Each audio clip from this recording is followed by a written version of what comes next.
Hola a todos, sean bienvenidos a un nuevo video de Bastidas Math. El día de hoy vamos a hablar acerca de ecuaciones cuadráticas, así que sin más que decir, ¡comencemos! Pero para comenzar, ¿qué es una ecuación cuadrática? Se estarán preguntando ustedes, los que no lo conocen. Para los que ya tenemos experiencia con estos temas, obviamente sabemos que son fundamentales para las matemáticas. Pues una ecuación cuadrática es toda ecuación o todo polinomio cuadrático o de grado 2, ya que ya pueden ver en el canal lo que son polinomios, es decir, un polinomio es la suma de la variable elevado a cada uno de los exponentes multiplicado por un coeficiente. Entonces, por ejemplo, un polinomio de grado 2 sería, no sé, 3x cuadrado más 5x más 6, algo así. Pero en este caso, la forma general sería ax cuadrado más bx más c. Y este polinomio tiene que ser igual a 0. Esto quiere decir que debe estar en la ecuación igualada a 0. O al menos si movemos los términos, al final obtenemos un polinomio de grado 2 que es igual a 0. Entonces esta es una ecuación cuadrática. Siempre. En resumen, siempre que aparece nuestra variable como máximo elevada al cuadrado, es una ecuación cuadrática. Siempre y cuando no tenga funciones especiales como función suelo, coseno y cosas más allá de los polinomios.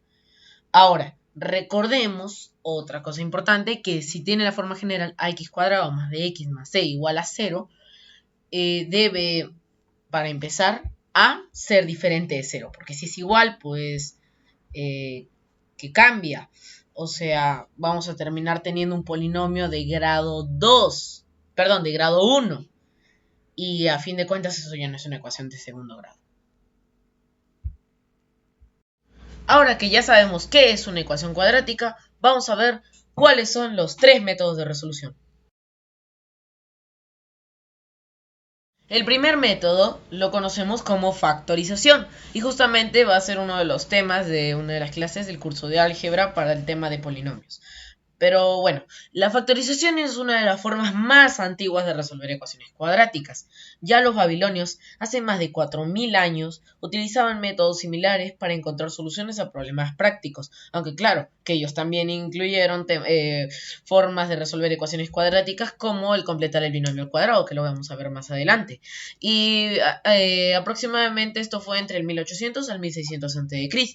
Y los métodos aparecen en tablillas de arcilla cuneiforme, como las famosas tablillas Plimpton 332, BM 13901 y EYBC o YBC 6967. Estas tablillas muestran problemas prácticos de áreas, canales de riego y distribución de granos que se resolvían usando procedimientos equivalentes a resolver ecuaciones cuadráticas. O sea, es como una proto-resolución de ecuaciones cuadráticas, un previo. Y aún así, estas eran expresadas en forma verbal o aritmética, no simbólica como lo escribimos actualmente: ax cuadrado más bx más c es igual a 0. Eso fue mucho más adelante. Y aparte de esto, los babilonios no usaban letras como lo hacemos hoy, pero podían hallar soluciones positivas a problemas de segundo grado mediante técnicas como son la de factorización que estamos viendo y también completar cuadrados. Pero algo importante, y es que ustedes se estarán preguntando, ¿dónde quedan las soluciones negativas? Pues en esas épocas, incluso los babilonios, los griegos y otras culturas antiguas no aceptaban los números romanos. Los números negativos, los números romanos, eso no tendría sentido.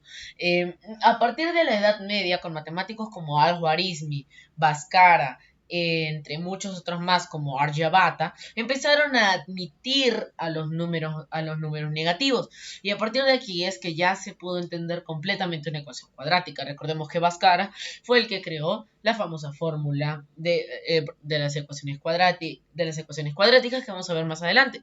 O sea, menos b más menos raíz cuadrada de b cuadrado menos 4ac sobre 2a. Ahora, hoy en día, volviendo al presente, factorizar o al decir factorizar, nos referimos a escribir una ecuación cuadrática como un producto de dos términos más simples, de la siguiente forma: x menos m por x menos n, de tal manera que al multiplicarnos obtengamos la ecuación original. O bueno, esa es la forma típica. x menos n por x menos m. Y esto es cuando estamos hablando de una ecuación cuadrática de la forma x cuadrado menos bx más c. O sea, cuando a vale 1. Pero ahora, si a es mayor a 1, la forma va a ser mx menos n por px menos q. O sea, pero siempre va a ser el producto de dos monomios de grado 1. A eso es lo que nos queremos referir. Y así sabemos también que cualquier ecuación se puede expresar de la siguiente forma. Todo polinomio se puede expresar de la siguiente manera. Como dice el teorema fundamental del álgebra, todo polinomio de grado n se puede expresar como el producto de n monomios de grado de grado 1. N monomios de grado 1 se multiplican para formar un monomio de grado n. Un polinomio de grado n. Y esto es el teorema fundamental del álgebra, el cual fue propuesto por Gauss en su tesis de la universidad, por si no lo sabían. Ahora, un ejemplo que podríamos dar es la ecuación x cuadrado menos 5x más 6. Y uno podría decir, bueno, lo primero que se me puede ocurrir si yo no sé factorizar es buscar una solución. 0, pues no va a funcionar. 0 te va a salir 6. Para el 1, no me va a funcionar. Me va a salir 2. Si voy con el 2, sí, me sale 0. Voy con el 3, sí, me sale 0. Ya encontré las soluciones. Pero ¿qué pasa si tu solución era un número negativo? Ibas a probar todos los números naturales y te morirías, pues porque hay infinitos números naturales. Tendrías que probar los negativos. Tú dirías, bueno, pruebo uno positivo, uno negativo, uno positivo, uno negativo. ¿Y si el número es tan grande? A ver, para contar hasta 100, digamos que contamos un número, lo contamos en 2 segundos. Por ejemplo, 1. No, ya, entonces un número lo contamos en 2 segundos. Bueno, entonces podríamos decir que me demoraría unos 200 segundos contando 100 números. ¿Cuántos son 200 segundos? 3 minutos con 20 segundos. Ya, y si la solución es mayor a 1.000.000, me demoraré 2 millones de segundos. Y pues dirás, 2 millones de segundos tal vez no es mucho. A ver, 2 millones de segundos dividido entre 60, que sería la cantidad de minutos, como ya te podrás dar cuenta, va a dar 1.000.000. No, perdón, 10.000 entre 3, 33, 33.333,3 periódico, minutos. Ahora en horas, imagínate, va a ser como 1.000 horas. 1.000 horas, sí. Bueno, entonces, tú dirás, bueno, 1.000 horas, ¿cuánto será? Divide 1.000 entre 24, te demorarías días contando millones de números. Entonces, ¿qué haces? Mejor factoriza, te vas a demorar demasiado si no. Entonces, tengo mi ecuación. X cuadrado menos 5x más 6. Lo puedo factorizar como x menos 2 por x menos 3. Y así encontramos que nuestras soluciones son 2 y 3. Y tú dirás, ¿por qué? ¿Por qué son 2 y 3 y ahí hay un menos 2 y un menos 3? Pues lo que pasa es que al factorizar tenemos el producto de dos cosas que debe ser igual a 0. Entonces, sí o sí, por propiedad de la multiplicación, una de esas dos cosas debe valer 0. Entonces, pruebas que la primera valga 0 y que la segunda valga 0. X menos 2 es igual a 0, X es igual a 2. X menos 3 es igual a 0, X es igual a 3. Y así es como podemos encontrar la solución de una ecuación cuadrática por factorización.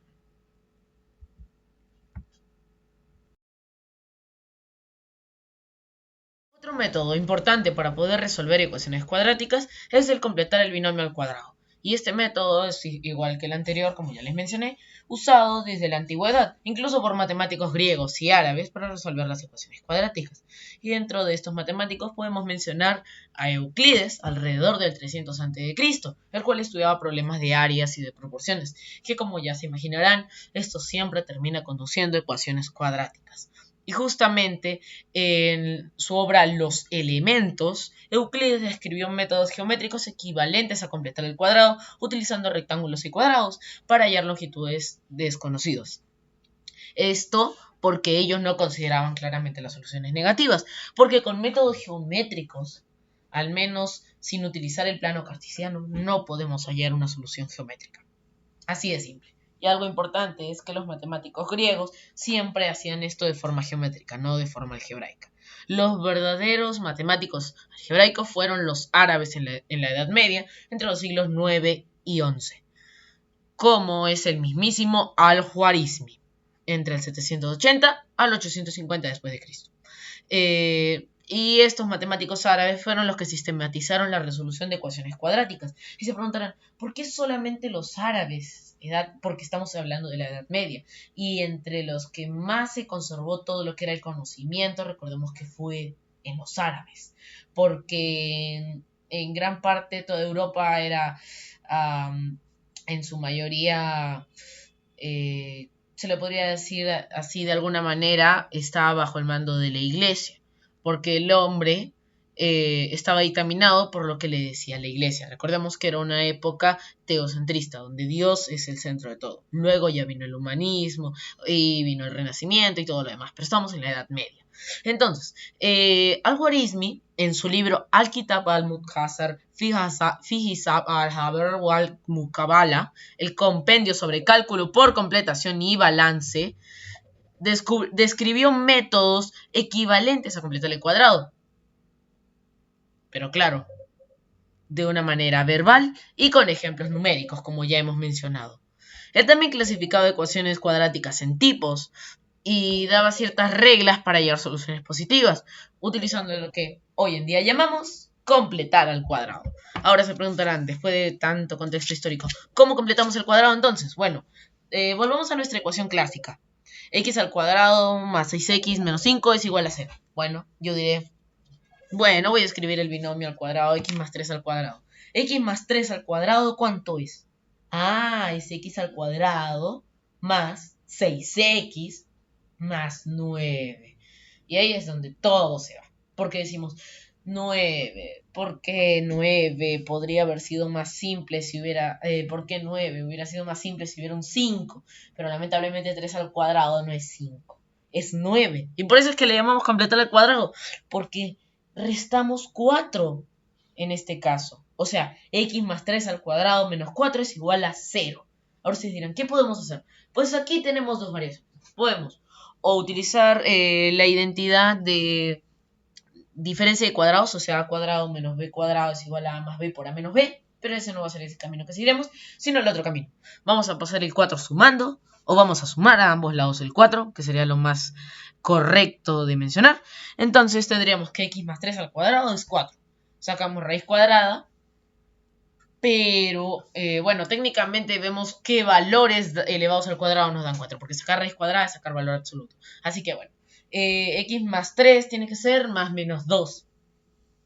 Entonces de eso sacamos las soluciones, que son x igual a menos 1 o x, x igual a menos 1 o x igual a menos 5.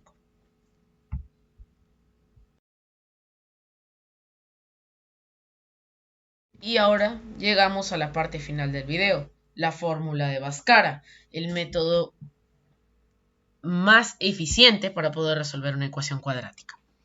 Bueno, la fórmula de Bhaskara, como ya les mencioné, es la forma más conocida, aparte del día de actualmente, para resolver este tipo de ecuaciones y nos permite encontrar directamente las soluciones de cualquier ecuación de segundo grado. Esto incluye también las ecuaciones que tengan como solución números complejos. Y su nombre proviene del matemático indio Bhaskara.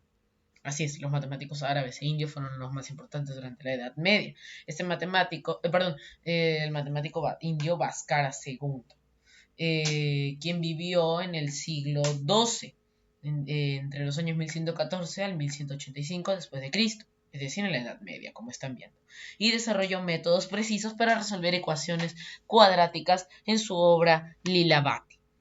Y es que aunque el día de hoy utilizamos letras y símbolos, hace siglos los matemáticos de India, Grecia y el mundo árabe resolvían estos problemas verbalmente o geométricamente. Y la fórmula que conocemos como Bhaskara es el resultado de siglos de evolución matemática, combinando métodos como la factorización y completar al cuadrado. Y la fórmula de Bhaskara es la siguiente. X es igual a menos b más menos raíz cuadrada de b cuadrado menos 4ac dividido entre 2a. Y para los que quieran ver la demostración de esta fórmula, dejo al final del video un archivo de Google, de documentos de Google para que puedan ver la demostración completa de esta fórmula o teorema. Y si queremos saber más contexto histórico, porque las ecuaciones cuadráticas tienen un montón de aplicaciones y cosas así, pues para empezar ya hablamos de los babilonios, ya hablamos de los griegos y de Bhaskara II. Pero a ver, esta fórmula es el resultado de más de 2000 años de desarrollo matemático, desde Babilonia hasta la India medieval. Es decir, Bhaskara no fue el que directamente dijo existe una fórmula, no. Han pasado siglos y siglos y milenios, 2 milenios de evolución o de desarrollo matemático para poder tener esta fórmula.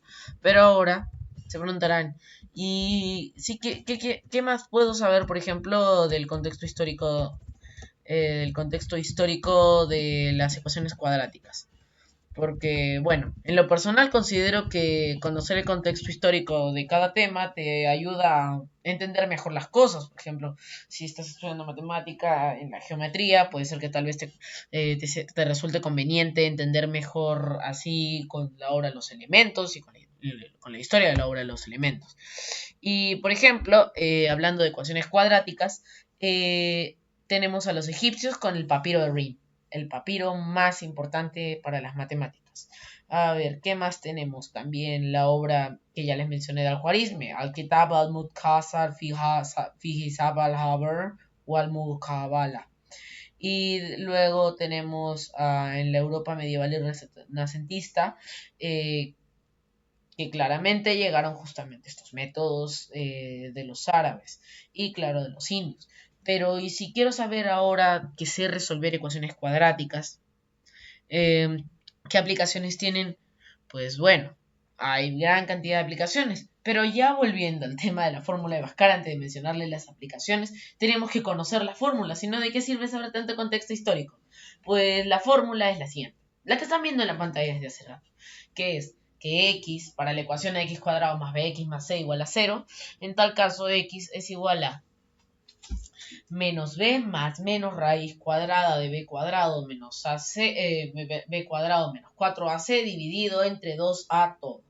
Ahora, algo importante que podemos destacar de aquí es también que podemos saber, por ejemplo, como una ecuación solamente sabiendo b cuadrado menos 4ac, si la solución va a ser compleja, va a ser real, o va a ser una solución, van a ser dos soluciones iguales, reales claramente. Pues para el primer caso vamos a tener que a esta parte le llamamos discriminante b cuadrado menos 4ac. Si b cuadrado menos 4ac es igual a 0, vamos a tener dos soluciones iguales. Si b cuadrado más 4ac es mayor a 0, pues por coincidencia vamos a tener dos soluciones reales. Simple. Ahora, si b cuadrado menos 4ac es menor a 0, entonces vamos a tener una solución compleja. Y ustedes se preguntan, ¿y cómo sé que va a salir un número complejo? Pues si yo tengo un número negativo y saco la raíz cuadrada, obviamente voy a obtener un número complejo. O bueno, en este caso puede ser complejo o imaginario, depende mucho. Entonces, así de simple sería. Y, por ejemplo, ahora sí, ya habiendo explicado la fórmula, vamos a hablar un poco de qué aplicaciones técnicas tienen estas ecuaciones, o sea, las ecuaciones cuadráticas. Por ejemplo, en la física, en la economía, en muchas otras ramas. Porque pues las ecuaciones cuadráticas son lo básico. Por ejemplo, en la ingeniería de la construcción, en el diseño de arcos y puentes, lo más importante son las parábolas. Y como han visto desde la primera imagen de la definición de una ecuación cuadrática, han visto parábolas. Y obviamente la gráfica de una ecuación cuadrática o de una relación cuadrática es una parábola. En la física y en la mecánica podemos hablar, por ejemplo, en el movimiento de proyectiles, En la óptica, algunas lentes y espejos parabólicos se diseñan usando propiedades de la parábola. En la dinámica de fluidos, a veces se utilizan canales parabólicos, esa palabra es muy importante, la parábola. Y en la economía, pues la maximización de ganancias, la minimización de costos. Y en la electrónica también podemos hablar del análisis de ondas y señales, el diseño de circuitos, el movimiento de, por ejemplo, en gráficos por computadora de personajes en videojuegos con trayectorias parabólicas. Y, por ejemplo, en la astronomía y en la navegación, el cálculo de órbitas parabólicas y trayectorias de cometas o ondas espaciales. Y así, por ejemplo, en la astronomía y la navegación se sabe que las órbitas de los planetas alrededor del Sol son parabólicas. Y así terminamos este video de ecuaciones cuadráticas. Tal vez ha sido algo largo, de casi, casi 20 minutos hablando de puras ecuaciones cuadráticas, pero espero que haya valido la pena y que a ustedes les haya gustado el video y hayan podido aprender algo nuevo. Tal vez ya conocían las ecuaciones cuadráticas, entraron al video para ver qué tal estaba la explicación y tal vez aprendieron algo nuevo en el contexto histórico. Siempre hay algo nuevo que aprender sobre un tema, aunque parezca muy fácil. Tal vez la historia detrás de eso, cosas así. Así que bueno, sin más que decir, hasta la próxima. Esto fue Bastidas Math.